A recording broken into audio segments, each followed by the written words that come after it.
Hello everyone, welcome to CM Physics. Now we are going to solve chapter number 16, that is semiconductor devices from physics question bank. Right? Last chapter है आपके syllabus का. चलो फिर शुरुआत करते हैं solve करने के लिए. पहला सेक्शन है MCQ, 1 मार्क के लिए पूछा जाता है. पहला क्वेश्चन क्या दिया उसमें से, in a bipolar junction transistor the largest current flow through the emitter, collector, base and through CP junction. तो याद रखो कहाँ से जाता है, एमीटर में से, because we know that IE is equal to क्या होता है, IB plus IE. Emitter current is equal to base current plus collector current. Right. Question number two क्या दिया है, a LED emits visible light when its option junction is reverse bias, depletion layer widens, holes and electron recombine, junction becomes hot. The most appropriate answer is holes and electron recombine, that is option C.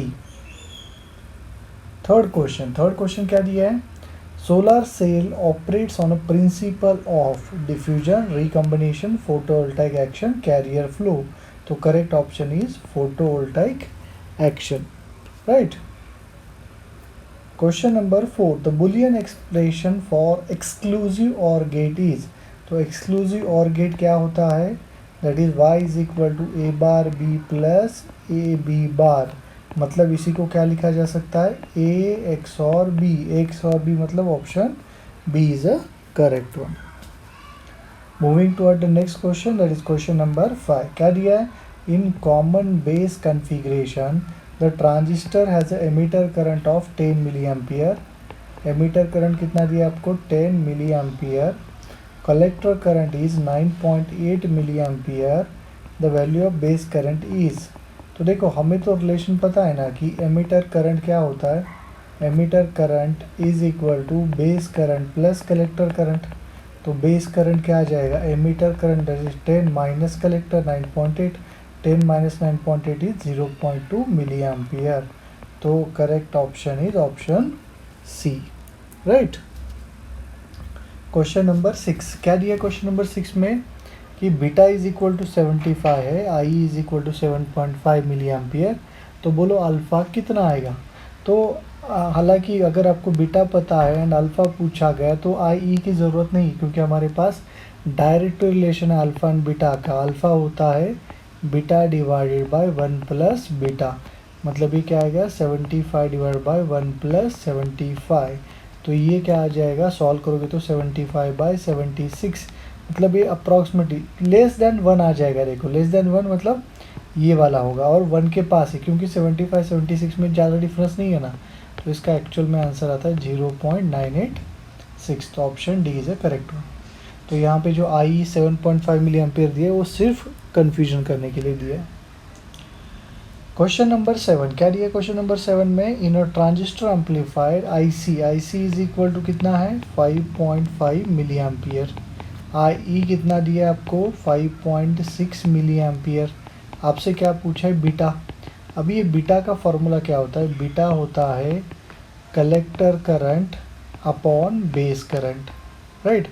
Base current निकालना है मुझे, तो मेरे पास formula है ना, base current, emitter current and collector current का. क्या होता है, emitter current is equal to base current plus collector current. तो बेस करंट क्या आ जाएगा, एमीटर माइनस कलेक्टर. तो IC by IE minus IC. IC कितना है 5.5, IE कितना है 5.6, 5.5. तो ये क्या आएगा 5.5 डिवाइड बाई 0.1. मतलब बीटा कितना आ जाएगा 55. तो इसका करेक्ट आंसर है option C 55. Question number 8. For which logic gate the following statement is true? The output is low if and only if all inputs are low. तो देखो अगर मान लो मेरे पास एक लॉजिक गेट है जिसके 3 इनपुट है और दो इनपुट है, एक आउटपुट है. तो इसके कॉम्बिनेशन कैसे आएंगे, 0 0 0 1 1 0 1 1. उसने क्या कहा है, output is low if and only if all inputs are low. मतलब इसके लिए 1 है, नहीं इसके लिए आउटपुट क्या है 0 है, बाकी सब के लिए आउटपुट 1 है. मतलब ये गेट ए ट्रूथ टेबल किस गेट का है, और गेट का है. कोई भी अगर एक इनपुट 1 है तो आउटपुट भी 1 होगा. राइट. चलो moving toward the next section that is very short answer type question which can be asked for 1 mark. तो पहला क्वेश्चन क्या दिया है, state any to special purpose diodes. तो द स्पेशल पर्पज डायोड कौन से देखो, एक होता है जिनर डायोड, राइट, बाद में आपके पास फोटो डायोड, बाद में आपके पास एलईडी, राइट। तो zener diode, photo diode, LED, ये कैसे डायोड है, स्पेशल पर्पज डायोड है, right. Question number 2, what is the purpose of capacitor filter in regulated power supply.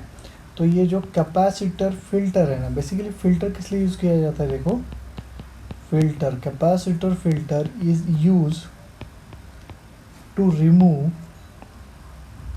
Ripples. किस लिए यूज किया जाता है, use to remove ripples, right. Okay, question number 3, state the logical expression for NAND gate. तो NAND gate का logical expression क्या होता है, y is equal to A and B का बार। ये क्या हो गया, नैंड गेट। एंड को इन्वर्ट करो तो उसे क्या कहा जाता है, NAND gate. Question number 4, which method of biasing is use for operating transistor as an amplifier. तो जो देखो यहाँ पर इनपुट साइड है, इनपुट साइड उसका फॉरवर्ड बायस किया जाता है, एंड आउटपुट साइड जो है, आउटपुट साइड क्या किया जाता है, रिवर्स बायस, राइट। तो इनपुट साइड पे फॉरवर्ड बायसिंग, आउटपुट साइड पे reverse biasing. Next question number 5, draw the circuit symbol of PNP transistor. तो देखो पीएनपी ट्रांजिस्टर मतलब कितने टर्मिनल आपके पास, 3 टर्मिनल है, एमीटर, बेस एंड कलेक्टर। तो पीएनपी अगर ट्रांजिस्टर है तो ये कैसा आता है, देखो सिंबल, ये है आपका, दोनों भी बना लेता है, पीएनपी एनपीएन दोनों के लिए बनाएंगे हम लोग। तो देखो यहाँ पर ये मान लेना आपका एमीटर है, ये बीच वाला बेस, ये वाला कलेक्टर। सिमिलरली एनपीएन के लिए भी ऐसे ही आएगा, ये मान लो एमीटर है, ये वाला बेस है, ये वाला कलेक्टर है। तो ये दोनों को कैसे डिफरेंशिएट करोगे, एमीटर पे एरो रहेगा, देखो अगर अंदर की तरफ एरो है तो होगा पीएनपी, बाहर की तरफ एरो है तो एनपीएन। तो ये है आपका पीएनपी ट्रांजिस्टर और ये है आपका NPN transistor, right. Okay, question number 6, क्या दिया क्वेश्चन नंबर 6 में, for a transistor IC is equal to 15 milli ampere, IB 0.5 milli ampere, बोलो current amplification factor that is beta कितना आएगा। तो बीटा का तो डायरेक्ट फार्मूला है आई बाय आई बी। आई सी कितना दिया, 15 मिली डिवाइड बाय 0.5 मिली। तो 15 बाय 0.5 मतलब ये कितना आ जाएगा, ये आ जाएगा 30। कितना होगा, 30, राइट। ओके, आगे बढ़ता है नेक्स्ट क्वेश्चन की तरफ। Give the truth table for NOR gate. अच्छा, नॉर गेट कैसा होता है, तो देखो ये वाला और गेट है, उसके सामने एक इन्वर्टर लगा दिया, तो ये क्या बना, नॉर गेट। इनपुट ए है, इनपुट बी है, आउटपुट क्या है, वाई है। तो ये जो वाई होता है, वाई का इक्वेशन क्या है, ए और बी का बार, मतलब ये ए नॉर बी हो गया। अभी आपसे बोला गया इसका ट्रूथ टेबल क्या आएगा, A B and output Y. तो 2 इनपुट है तो 4 कॉम्बिनेशन, 0 0 0 1 1 0 1 1। अब ये वाई क्या आएगा, 0 0 है तो 1 है, बाकी के लिए क्या आएगा, 0 0 0 आ जाएगा, right.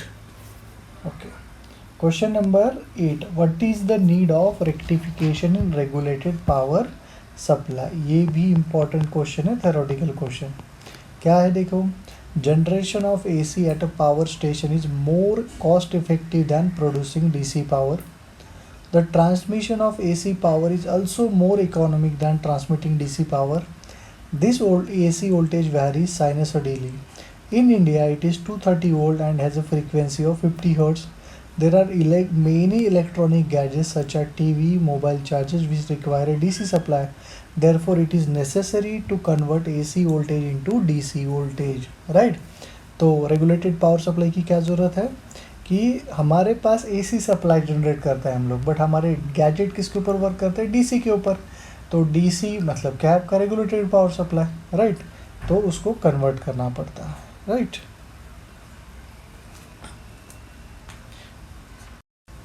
Moving toward the next section that is short answer type question, 2 mark के लिए पूछे जाते हैं।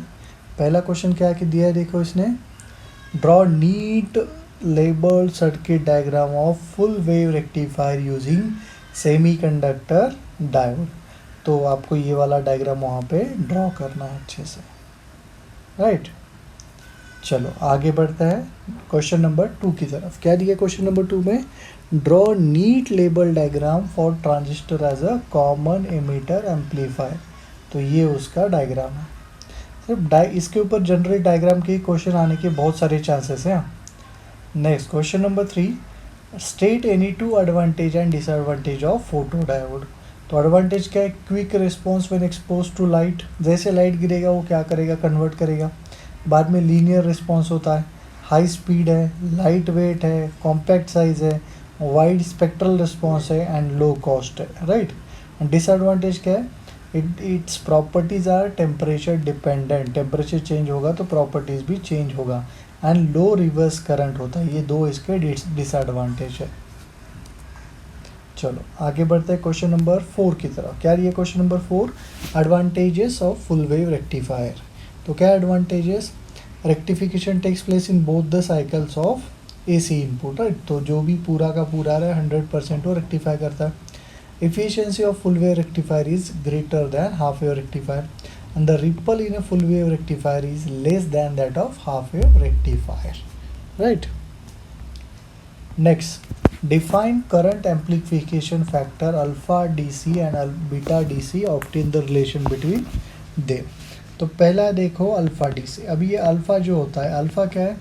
अल्फा मतलब होता है कॉमन,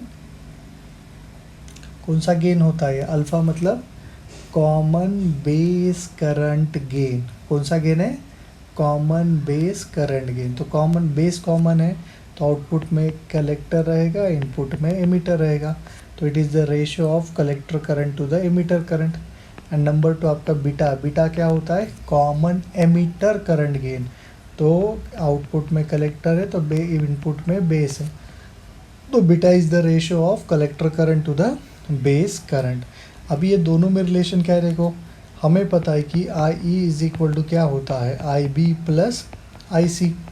अभी सिंपली इसको क्या करो तुम लोग, आई सी के साथ डिवाइड करो। तो आई सी के साथ अगर मैं डिवाइड करता हूँ तो I E upon I C is equal to I B upon I C plus क्या हो जाएगा? 1। आई ई अपॉन आई सी क्या है यहाँ पर? अल्फ़ा। तो ये 1 बाय अल्फ़ा है। आई बी अपॉन आई सी क्या है? 1 बाय बीटा, एंड ये क्या है? +1। तो ये दोनों के बीच का रिलेशन है। 1 by alpha is equal to 1 by beta +1। चाहिए तो इसके आगे भी तुम लोग सॉल्व कर सकते हो। चलो आगे बढ़ते हैं। Draw the block diagram of a simple rectifier circuit with respective output waveform.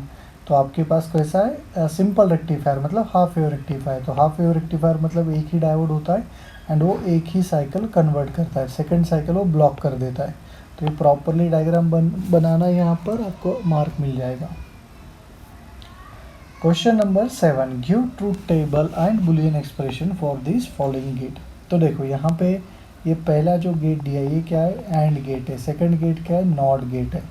तो एंड गेट का आउटपुट क्या आता है? A and B. And NOT gate क्या करेगा? उसको इन्वर्ट करेगा तो ए एंड बी बार। तो यहाँ पे y इज इक्वल टू क्या है? ए एंड बी का बार है। मतलब ये कौन सा गेट है? ये नैंड गेट है। तो अगर हम लोग इसका ट्रूथ टेबल बनाएंगे नैंड गेट के लिए, कैसा आएगा ट्रूथ टेबल? तो 2 इनपुट है तो 4 कॉम्बिनेशन 0 0 0 1 1 0 1 1। नैंड गेट क्या कहता है? दोनों में से एक इनपुट अगर 0 है तो आउटपुट क्या होगा? 1। दोनों इनपुट 1 है तो आउटपुट 0 होगा, राइट। बाद में next section short answer type question 3 mark के लिए पूछे जाते हैं। पहला क्वेश्चन क्या दिया है? देखो, draw the circuit diagram of a half wave rectifier and hence explain it's working. तो आपको ये वाला डायग्राम ड्रॉ करना है पहले। यहाँ पर देखो ये डायग्राम आ जाएगा 1 मार्क के लिए, ये वाला वेव फॉर्म भी आ जाएगा, ये आधे मार्क के लिए वेव फॉर्म आ जाएगा, एंड ये जो एक्सप्लेनेशन है ये आ जाएगा 1.5 मार्क के लिए, राइट। ओके, आगे बढ़ते हैं। That is explain the construction and working of solar cell. तो आपको इसके अंदर क्या करना है? देखो ये डायग्राम बनाना है, ये डायग्राम बनाना है। दोनों डायग्राम 1 मार्क के लिए आएंगे। एंड बाद में बचा working of a solar cell. तो working of a solar cell अच्छे से नोट्स बनाओ। यहाँ इसमें से 2 मार्क के लिए उसके ऊपर क्वेश्चन है, राइट। मतलब डायग्राम के लिए 1 मार्क, थ्योरी के लिए 2 मार्क। बाद में है explain the working of LED. तो एलईडी में भी ये डायग्राम 1 मार्क बचा हुआ, थ्योरी के लिए कितना 2 mark. Next explain the operation of photo diode. Photo diode में ये डायग्राम ये 1 मार्क बचा हुआ थ्योरी के लिए। Next what is logic gate, draw the symbol and give the truth table for not gate. Why not gate is called as inverter. देखो एक तो सेमीकंडक्टर का सबसे इजी टॉपिक है कौन सा, लॉजिक गेट वाला। तो लॉजिक गेट के क्वेश्चन अच्छे से करना, एक क्वेश्चन आने का चांसेस है वहाँ पर।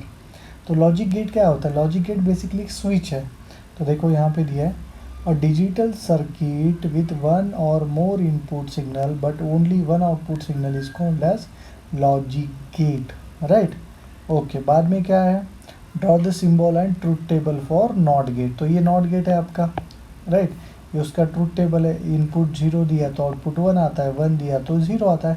मतलब ये इन्वर्ट कर रहा है, जो भी उसके इनपुट पे है वो क्या आउटपुट में उसका इन्वर्टेड फॉर्म दे रहा है। That's why not gate is also called as inverter, right.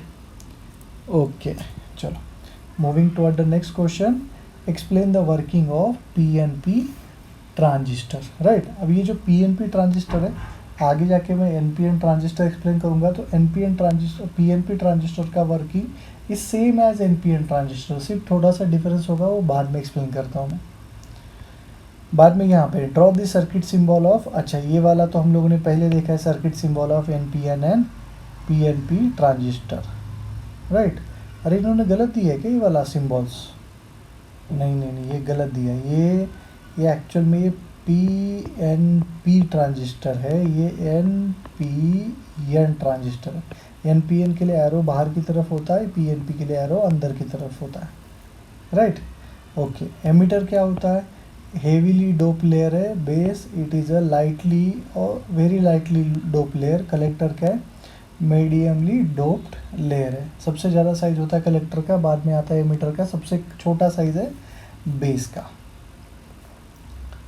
Next question, next section है long answer type question, 4 mark के लिए पूछे जाते हैं। With the help of NEET diagram explain the working of NPN transistor, right. तो NPN transistor है तो आपको अभी ये वाला इंपॉर्टेंट क्वेश्चन है, प्रॉपरली डायग्राम बनाओ, यहाँ पर मेजॉरिटी कैरियर ये सब दिखाओ यहाँ पर, तभी आपको मार्क मिलने वाला, 4 मार्क के लिए है ना, राइट। अभी इसमें क्या देखो, एनपीएन, इसके पहले पीएनपी क्वेश्चन था। तो एनपीएन में मेजॉरिटी कैरियर इलेक्ट्रॉन होता है, पीएनपी में मेजॉरिटी कैरियर होल होता है, बस इतना ही डिफरेंस है, उसको बस अच्छे से आपको एक्सप्लेन करना है। Next question, with the help of neat circuit diagram explain transistor as an amplifier. तो ये डायग्राम आना चाहिए, बार में ये जो इक्वेशन वाला पार्ट दिखाई दे रहा है ना, ये इक्वेशन वाला पार्ट आना चाहिए, तभी आपका transistor as an amplifier and होगा। Next, define dark current of photodiode, advantage and disadvantage of photodiode. तो the reverse current depends only on the concentration of the majority carriers and not on the applied voltage, this current is called as dark current. तो ये dark current के लिए लिखो इतना, बाद में advantage and disadvantage लिख लेना। And last question is draw the circuit diagram to study the characteristic of transistor in common emitter mode, draw input and output characteristic। अभी इसमें 2 मार्क के लिए भी क्वेश्चन पूछा जा सकता है, ये तो 4 मार्क के लिए बड़ा क्वेश्चन है। एक मार्क के लिए पूछेगा तो ये डायग्राम बोलेगा, नहीं तो बोलेगा 2 मार्क के लिए इनपुट कैरेक्टरिस्टिक एक्सप्लेन करो, नहीं तो आउटपुट कैरेक्टरिस्टिक एक्सप्लेन करो। तो इसके ऊपर 1 मार्क का, 2 मार्क का, 3 मार्क का, 4 मार्क का भी क्वेश्चन बनाया जा सकता है, राइट। तो ये था आपका सेमीकंडक्टर टॉपिक। यहाँ पे आपका फिजिक्स क्वेश्चन बैंक कंप्लीट हो जाता है। अगर आप लोगों को कुछ डाउट है तो आप लोग कमेंट करके पूछ सकते हो, राइट। चलो फिर, all the best for your exam. Thank you everyone.